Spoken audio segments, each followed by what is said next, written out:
So I was just thinking.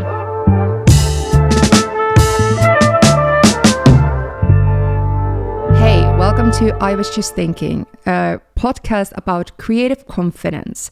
So how does our confidence affect our creativity? And this is for all creatives, everybody who wants to create, make, navigate different creative industries. We will talk about it all in here. Especially we will talk about insecurities that these industries put in on us and how it affects our creativity. And all of this, I am talking through my own insecurities. So I'm putting myself out there, and this is scary AF. My name is Lina. I'm an artist. I'm a musician. I'm a sound designer. I'm soon to be author about creative confidence. My book is going to come out in a couple of months, and that is scary, but very exciting. I am neurodiverse. What else can I talk about myself? I will introduce myself a lot more in this podcast. So, because as I said, I will talk about it through my own experiences and my own insecurities. And that is one reason why it took me a while to start this podcast. I got this idea already a couple years ago, but I only now have started to actually sit here and make it because I don't know, there's so many anxieties around this.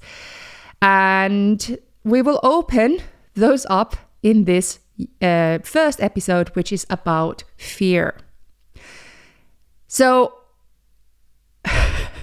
I started this idea for a long time ago. So I was listening to a podcast, or he doesn't want to call himself a podcast person, but Antti Holma, a Finnish comedian who did a series of recordings that I would say is a podcast, where he just was talking about with himself. He was just like talking. And I was like, okay, I think that's a brilliant thing to steal from him. I don't think he minds because he doesn't even call himself a podcaster. So it's something that I can just have a monologue about my insecurities, because this is what I've been doing already on my YouTube channel, researching creative confidence for the last 5 years for my book and my YouTube channel. And I think the idea that I'm not gonna edit this, it's gonna just be one full take. And that is scary. It's scary because I can hide behind perfectionism. I can, which will be a topic that we will definitely cover in this podcast. It's something that I can't go back and think, okay, I say too much of this. My train of thought was not perfect. I feel like a lot of times when it comes to social media content, we do, as much as we want to think that we're authentic and we want to put our authentic selves out there, it's really hard to do fully because we start thinking straight away, oh, is it good enough? Is it I don't know if it's edited well enough, and also is it engaging enough? And I'm kind of sick of that. I want to just do a moment where I just sit down, I talk about what's going on here and reflect things, because that's what I like to do. And to kind of have it that it's a little bit of dialect between you and me, and all kind of creatives out there, whether you are in music like I am, or whether you are a fine artist, whether you make sculptures, whether you are a comedian, whether whatever kind of art you are in, or even if you're just not even yet in art, or you're just someone who would like to do more artistic things, or even if you don't need to be a professional, you don't need to be whatever. If you're interested in creativity, then I want to hear from you. So I have an Instagram account and TikTok called Lina Thinks. So Lina, 2 I's, Lina Thinks. And go there and send me letters, send me questions, send me letters, send me your thoughts about anything that you hear in a podcast, and I will read them to you here. And I will discuss, and we will have a dialect that way. So send me letters, questions, whatever thoughts you have, and we will discuss these things in here in the podcast. This far, I have already had couple letters that I already asked some of my creative friends to send me, and I will read a couple of them later on. So let me just quickly talk about this podcast and why it was so scary for me to start. So I started writing my book about creative confidence about 2 years ago. And I must say that I'm not a confident person. I don't think anyone can be fully confident. I think in a scale of this world, I am relatively confident because I do have a quality where I can fight against my insecurities quite strongly.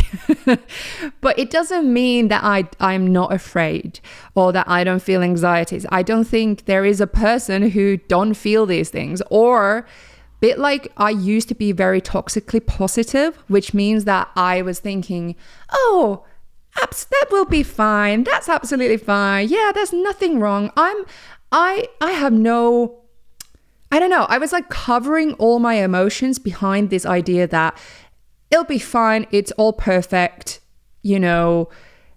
until I kind of realized that under all that, I was just protecting myself with all that like very cheery positivity, which is a good thing to be positive, but also it can be toxic when it's hiding true emotion.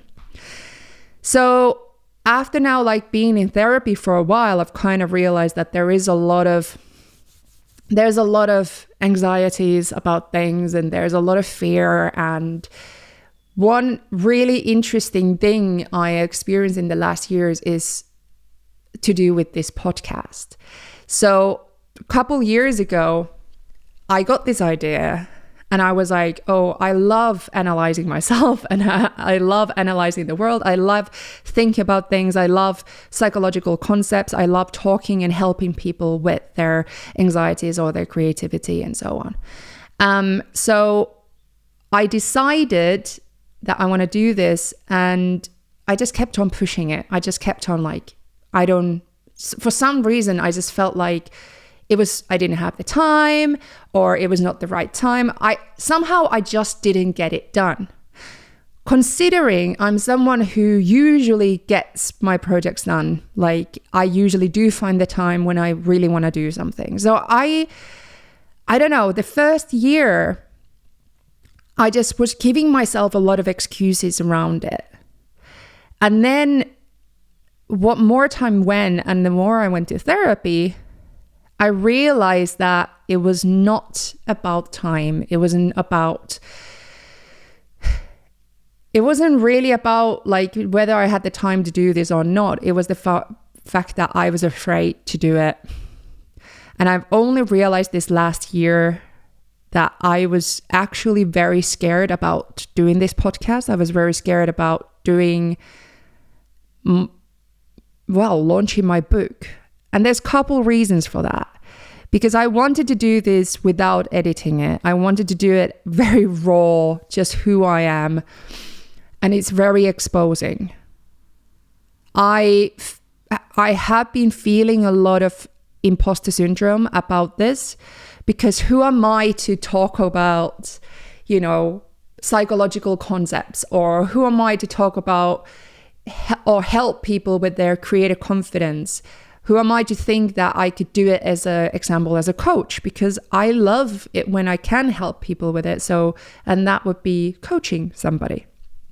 So I felt like, who am I to do that? Because I don't have a degree in psychology or any of that kind of things. I'm a musician and I have a degree in music production. And then so that was one reason. That was one reason I felt like I was afraid of that. And second reason was that putting yourself out there and talking about your insecurities is very exposing. And when you talk about your emotions, generally people are not used to that. We're not really hearing a lot of conversation that is truly honest about how people feel. And that can make other people feel uneasy or triggered. And other people can have then responses on social media or comment section or something where they can take whatever you say and put it into pieces and analyze it the way that they interpret how they want to through their lens, not lens. And yeah, I think that was really scary for me, because I've been doing YouTube now for 5-6 years, and to be honest, it's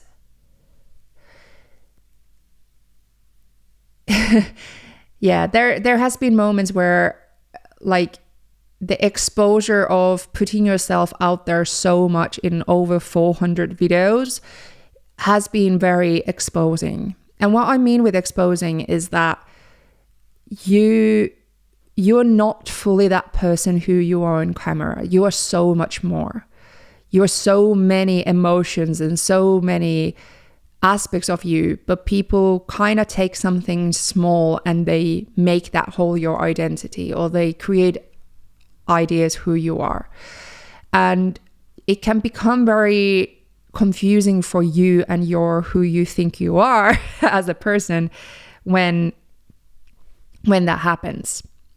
So writing a book about your insecurities and emotions, rather than or even talking about then doing a podcast about it, feels very exposing. But I needed to weight that with the feeling of how much this could help other people and how much this kind of conversation is needed in the industry, is talking about true emotions, how things make us feel. And I was like, yeah, I also enjoy it so much. And I also see so much positivity online, very good comments. Like whenever I made this kind of content, it has been taken really positively. There's always more positive than there is negative. So it made me realize that I need to do this. I need to do this for myself because it's something I'm excited about. So when we talk about creativity, it could be any kind of creative endeavor for you. It could be that you want to start painting, or you want to do also a podcast or a YouTube channel or something. These are all creative projects, and we put so much of ourselves in there, and it is a very vulnerable position to put yourself into. But at the same time, we need to remember that fear is a natural protective mechanism in our brain. You know, it's a fight or flight reaction that happens to us. It's trying to say to us, don't do that because something can happen, something bad can happen.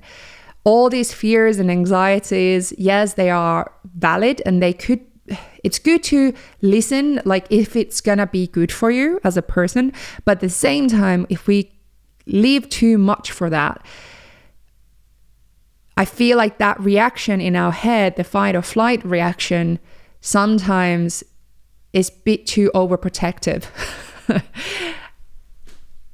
It's also, if we completely give into it, we're never going to do any of our creative things, because creativity, one way or another, is going to be exposing. It's going to be showing who we are, and there's a lot on stake. But what we need to remember, that there's always more good than there is bad. There's always people who take things, whatever, even if you don't do your thing, there's going to be people who will take whatever you say and take it wrong way. Like those people will always exist. Haters will hate. But we can't do anything in this life if we're just giving up for the fear, especially when it comes to creativity. So here we are doing this podcast, and here we are talking about things with their real names, not editing this, just letting it exist as it is. Whew. So I have some notes in here, because otherwise my brain is going to just go scatter. I do feel nervous, I feel nervous about this first podcast, and I feel nervous what this is going to be like. So I just know what more I'm going to do this, the more casual it becomes, the more it's becoming a thing where I can relax. And I hope it's going to become even better and better with time. That's why we want to hear all of your perspectives as well. Let's read the first letter. And this is from one of my Patreon members, I think. Fears around letting myself to be myself with my vocals while my parents are around. I don't want to embarrass myself or get disapproval, but the truth is that they let me do what I want to, even though they may look at me weird. There's so much in this little couple sentence letter I got that I feel like summarizes a lot of what I was just talking about and what we feel as creatives.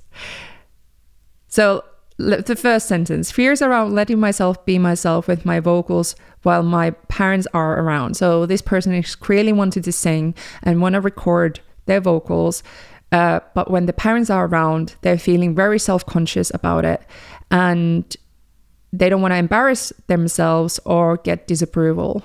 And that, for me, feels like that space that they're in doesn't feel completely safe to feel, where the space is not a place where they can feel safe to fail. And there is a failing means disapproval or embarrassing. There's shame in it. And shame, disapproval, wanting to belong is wanting to belong. We all want to belong. We want to all feel loved. We want to feel like we belong to something and we want to be accepted. And doing something completely unique that someone else could disapprove is almost like against of all our instinct, because what if that person doesn't approve that? So example, singing is something really good example of all this. I feel like, there used to be a time, especially like, I think about British culture, right? Do you have a pub culture? And there used to be a time where everybody sang in pubs, church. Singing was not seen as a thing that was especially a talent just from one person. It was a communal thing that everybody used to do together. But in our current society, it's become this thing where, we have expectations what a good singer looks like. So the same thing with artists. Like we look at someone drawing and we think, okay, the general public have an idea what a good drawing means. So suddenly we have rules of what is good art and what is bad art. It's kind of that simple. And it's seen as like there is these very generic rules for it. So we all think we all believe the same rules. So everybody knows what a good singer sounds like, or everybody knows what a good drawing looks like. But who made these rules in the first place? Who's decided that these rules exist? And also, should it be that way? So this person feels like that space is not safe for them to sing, because what if they're just imagining that their singing voice is good in the terms of these rules? What if they are not? What if they're just imagining it and then suddenly they're actually on the bad side of the rules where things are wrong? So as soon as we have this set of rules that we actually believe in, so it's not even necessarily what other people believe in. It's like what we have internally learned to believe. A good singer sounds like this, a bad singer sounds like that. Then obviously it's quite hard to start to believe that. No, it is then believing that you have right and wrong in art or in creativity. And this is something that I love saying, is that there is no rules.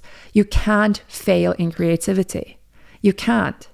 But what if you grow up in a space where you don't feel that, where you feel like there is rules. So let's say that you've been watching a X Factor with your parents, and they create comments like, oh, listen to that. Who does she think she is because she sings like that? So you hear these like, modern art is shit.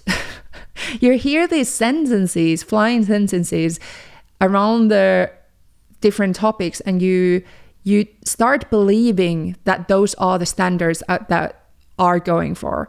And especially if you hear them around your parents.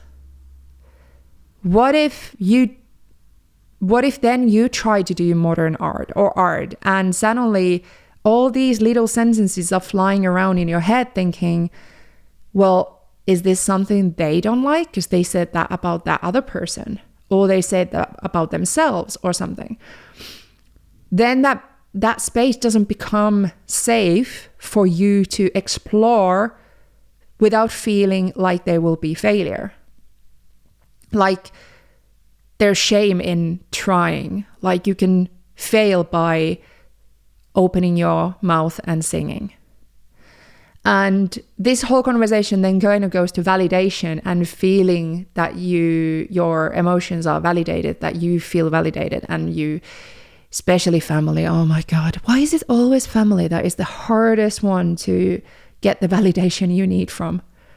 Always family and friends as artists, like we always look it from a place like family and friends, but they are the ones that are usually the first to listen to your podcast, or first to listen to your track, or go to your art gallery opening, or look at your drawing that you made. Like usually we get our first validation for our art from random people, not from our family.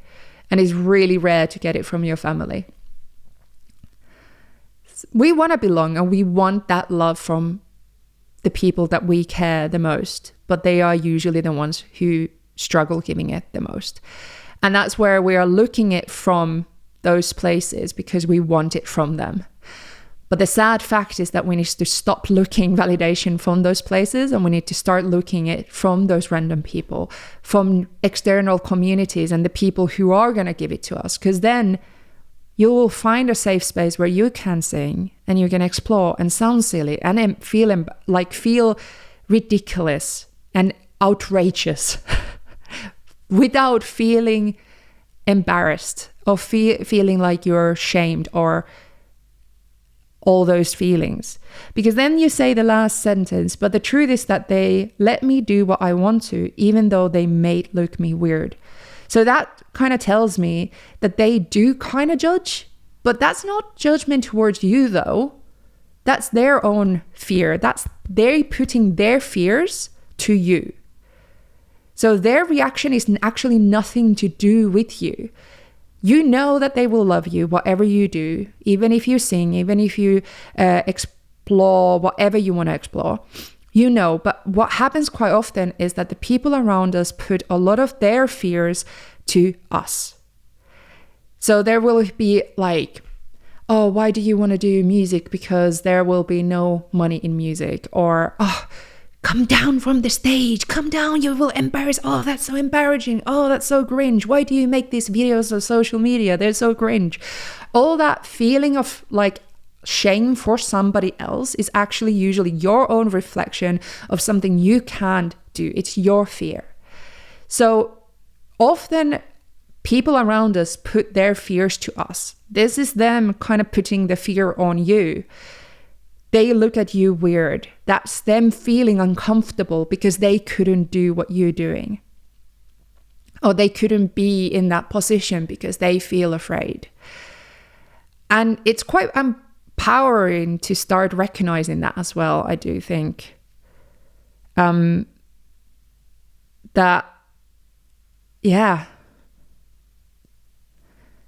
thing is that you know that they love you, and you know, like you said, the truth is that they let me do what I want to. So I guess my perspective on this is that something that I have really tried to learn myself is that I am I have online communities. I have my Patreon community, actually, which is the loveliest community of musicians ever. And they kind of give me the validation and the support that I really need, as well, my husband as well. So I feel like those two things, my husband and my community, are enough for me to give me the validation and the encouragement to continue. They don't put me down. They don't encourage me. I don't feel ashamed or afraid around them. I just feel supported and I feel love. And everybody else, I know that they care for me. They might cringe for things that I do. Like, example, I have a feeling that there will be people who will be like, oh, what's she doing now? She's doing like, you know, podcast about like, is she like a self-help guru now? You know, that kind of like attitude towards this kind of podcast. I understand that there will be people who they find it cringe, or they don't find it fun or exciting, or they find it embarrassing. And I'm like, that's fine. That's fine. They don't need to listen to it. They can still love me, and I can love them, and we can feel support from each other, but I'm not looking for that main validation from them. That's not gonna happen, because that will not be good for me, because their fears would then come to me. I need a little sip of coffee. I'm not gonna do the one thing where I'm slurping directly on the microphone. Don't worry, I have misophonia, which means that I'm super sensitive to those kind of sounds, so there we go.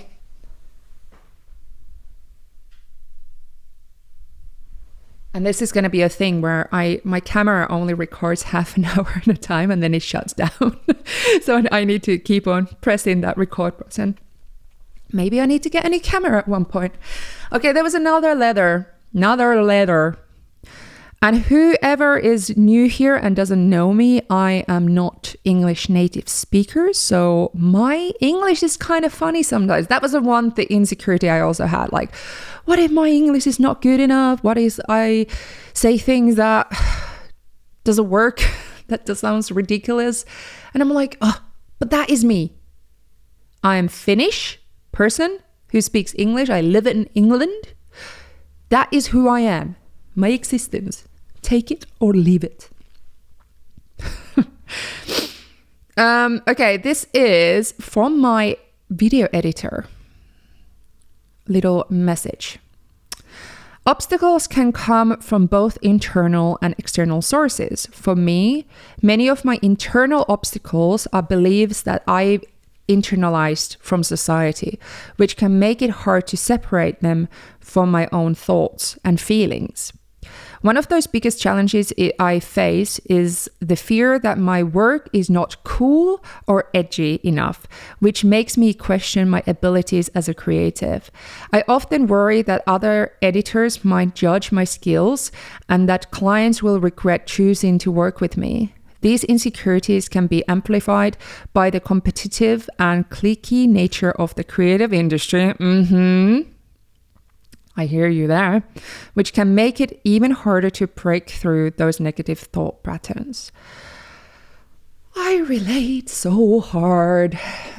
I think there is the whole aspect of identity is massive in creative industries. It's the thought patterns of what do we think, we need to put ourselves in a box, right? I always say this, like, industry wants it in a box, but creatively in a box, because it's easier to manage the picture of you if you're in a box. But the thing is that as creators, we are really multidimensional people, and we have so many ways of identities and things that we want to explore. But I feel like there is this certain, again, the right and wrong rules that we've created for ourselves, where it's like, what is cool and what is not cool?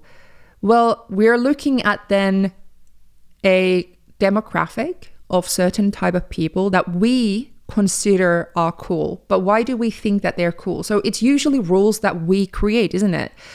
We create the idea that this group of people are cool, and there is rules that we create. Cool means people who dress this way, or people who make this type of music, or this type of editing or art. And if I don't dress like this and speak like them and do all those rules that have been created, then I am doing it wrong and I'm not cool. It equals not cool. But it's really hard though, isn't it? Because we are so unique as humans, and rules they're really hard to really put into these situations, because in the end, who is anyone to say what is right and what's wrong? My thought pattern kind of disappeared there, to be honest. I think the idea that we have internalized patterns of these rules from society is one of the hardest things to kind of first knowledge, and then to kind of realize how they are. Yeah, that's what I was going to say.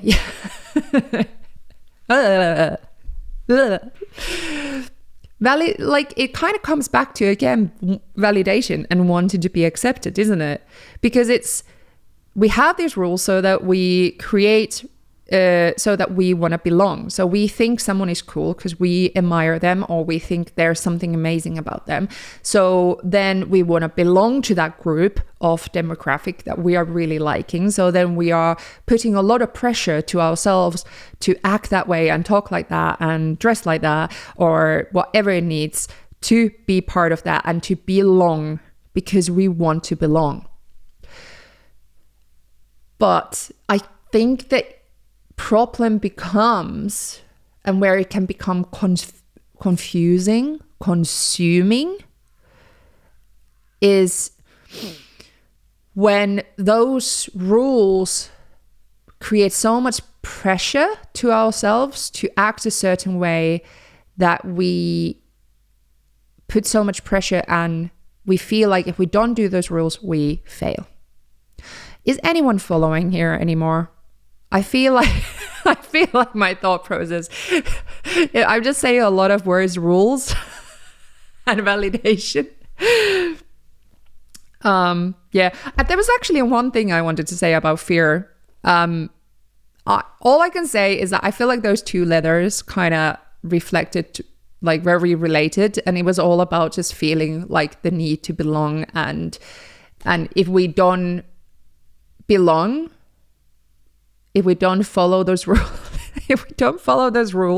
because I'm saying it again, then we can put so much pressure, and it becomes exhausting because we're trying to be something that necessarily isn't what we're supposed to be. So example, I could have done this like a proper way, this whole podcast, to feel more accepted.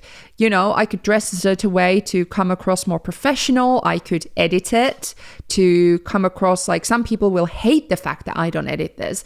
So I could have just put so much pressure of feeling like I can't be fully 100% of myself, instead of I am constantly following other people's expectations, instead of just thinking, who am I?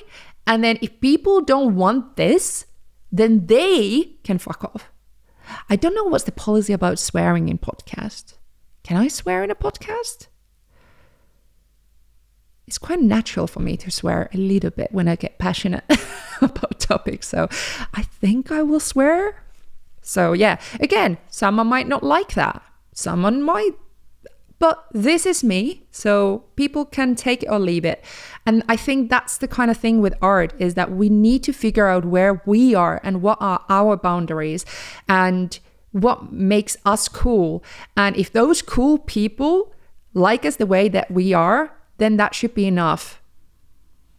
Because they're not really cool. That demographic that we want to impress, they're not really cool if they don't like us the way that we want to be. So they can go away and think about their actions otherwise. They can go and impress themselves otherwise. I thought that there was really interesting, just to the end, there was an interesting thing about fight or flight reaction and fear, that there is this concept in fight or flight called low road and high road. So low road is when we get the feeling of anxiety and fear. We can feel, I will never be able to do this. I should stop now, and I will never be able to do this because I will stop now. And yeah. So just saying, protecting yourself, I will never be able to, so I need to go away, leave everything, and yeah, just leave it. Why am I repeating myself? And high road is, I recognize that I feel anxious and this feels difficult, but I'll be okay. Maybe faking things, maybe taking things in smaller steps will be less overwhelming. So this is exactly what I decided to do with this podcast. I think unconsciously for a year, I was doing low road. I was not conscious that I was doing this. I was thinking this is going to be too difficult, too overwhelming. Who am I thinking I am to do this? I don't have enough knowledge. I'm not capable of doing this. So I was just pushing it unconsciously away. But I was not aware that I was doing this. I was so anxious and so afraid of it. And then in therapy, I started realizing that I was doing that. And then I took the high road. I recognized I was anxious and I'm afraid, which I still am. But I decided that I'm going to do this in shorter steps. So I am sitting here today doing this first podcast episode. And I decided that whatever happens from this first podcast, I'm going to see how it goes. I'm going to send it to some of my followers in my Patreon, and I'm going to ask them how they feel about it. And I'm going to get feedback, and I'm then deciding what to do with it. I can record it again if I want to. I can create an edited version. It's okay. I'll be fine. I will take it in small steps because I want to do it. So what high road means is that we accept that fear happens, and fear happens in every moment. Fear happens in us in everyday situations. All the time, fear is with us. It's something we can't push away. It's something that is extremely human to happen. And it's okay that fear happens. But what we can do is acknowledge it and not let it make us stop do things that we want to do. I have spoken. I was just thinking today. So I've been thinking about it a lot, and now I shared it with you. So thank you so much. Come and share your stuff in your thoughts and your things, what you've been thinking about in @LenaThinks, and DM me and we'll chat more. Here we go. Thank you for listening for the first podcast. We will go now to the next episode.